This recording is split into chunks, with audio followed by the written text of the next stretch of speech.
Situated at 100 Atlantic Avenue right on the edge of Boston's historic North End, Christopher Columbus Waterfront Park is a scenic waterfront green space that seamlessly bridges urban life with the harbor.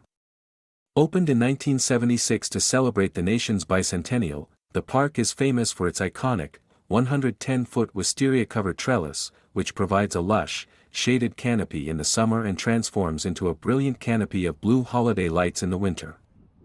Visitors can stroll along the integrated Boston Harbor Walk for panoramic views of the water, relax in the quiet Rose Kennedy Rose Garden and its central fountain, or utilize the expansive lawn space for picnics, summer movie nights, and community festivals.